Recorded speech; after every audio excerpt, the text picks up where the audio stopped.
about a young man named Lubin, resident of Chelm. You guys heard of Chelm? Yes? Oh, come on, speak up. You there, in the blue shirt, have you heard of Chelm? No? Hey, how about you? Have you heard of Chelm? No. Hey, isn't there what a bunch of goyim? No, we're talking about the legendary town. Then none of you heard of this place, how can it be? Well, it's going to be a long day. Okay, let me tell you about town. There was a village just filled with fools. A foolish village filled with lots of foolish men. And this here village, this foolish village, was situated somewhere north or south in the Ukraine. Now in this village, there was a poor boy. Don't have the biggest fool for miles in all these spots. But his dear mother would always tell him he was a paragon of virtue and great smarts. At home, Lubin lived with his mother, and the old woman supported them both by spin. Now Lubin was a bit of a schlemier, and he spent all day sitting around doing nothing.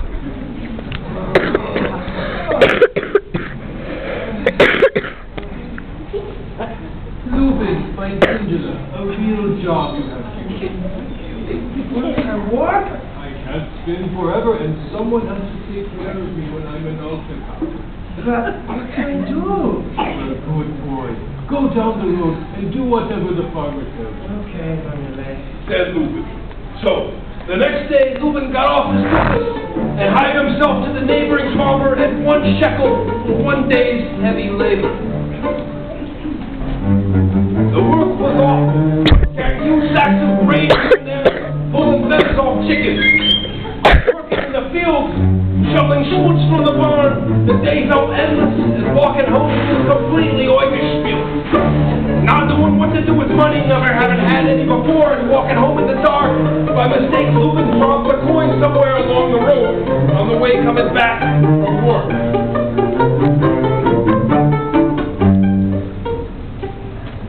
When he got home, his mother asked him, Don't you? Did you go to work? I did him in there. Did you get paid? I did him in there. Where is it, my son? And he told her what happened. Oh, my little bubbler. Next time you get paid, I'll give you have to put it. I went along. Said Lubin.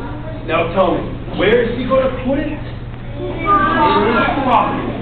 So the next day again goes Lubin, but this time hires himself out to the dairyman. All morning he milked and milked until his hands felt like jelly.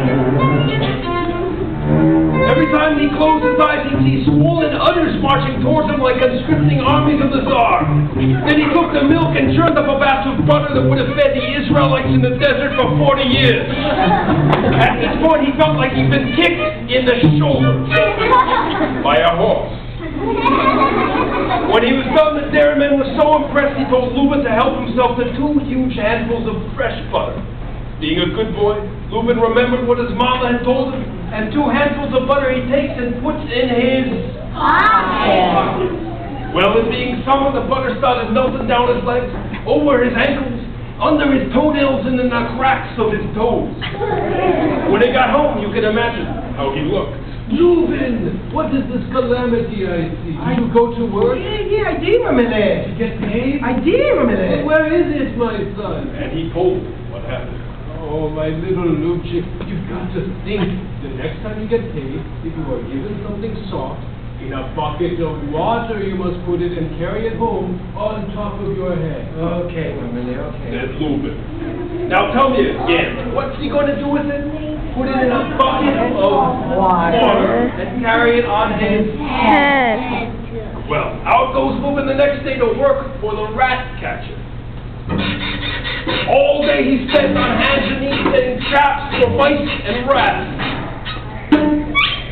By the end of the day, his knees were raw and his hands were sore.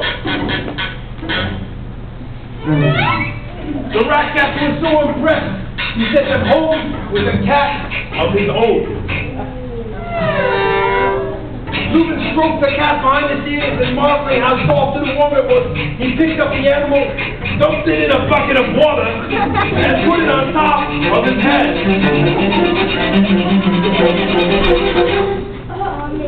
Anyone here have a cat? Yeah. Well, then you understand that that cat fought like a demon as Lubin tried to hold it in the bucket on his head. When he got home, he was wet and bleeding and covered with fur. My God, Lubin, like this you walk in the door. What happened? Did you go to work? I gave him an A. Did you get paid? I did, yeah. Oh, where is it, my son? Told him what happened. Oh, my Zisela, the next time you get paid like that, hold it gently in your arms and give it a kiss every once in a while. Says Lubin. Now, what's he going to do? Hold it in his arm and give it lots of kisses.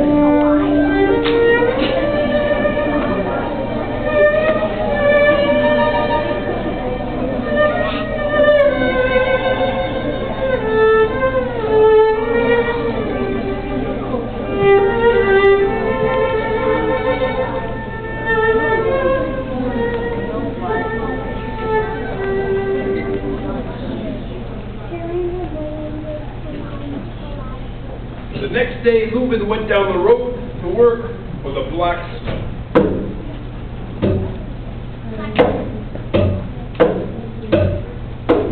Spent all day hammering at horseshoes. And he did such a fine job that the blacksmith gave him a donkey, which somehow managed to carry in his arms.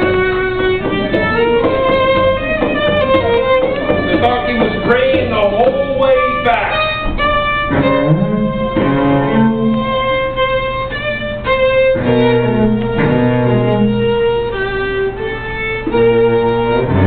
Of course, the donkey is somewhat larger than a cat. And it didn't help that he stopped every few feet to kiss it on the cheek. On the way to Lubin's house lived the mayor, the wealthiest man in Chelm. His honor was tied up in knots because he had a very serious daughter who never smiled. He told the men in the county that if they could get his daughter to laugh, he'd give her her hand in marriage. But no one could succeed in this task until, well, what do you think? Until Lubin, that's right, until Lubin came along. Picture our hero walking down the road, schlepping that poor old beast and stopping every so often to plant a big one on its cheek. The mayor's daughter took one look at Lubin kissing that donkey and started laughing so hard, the mayor sent out a messenger to accost the young man. Hey, you've got to marry the mayor's daughter. Marry her? Why are you completely mature in that? She's who I've never met.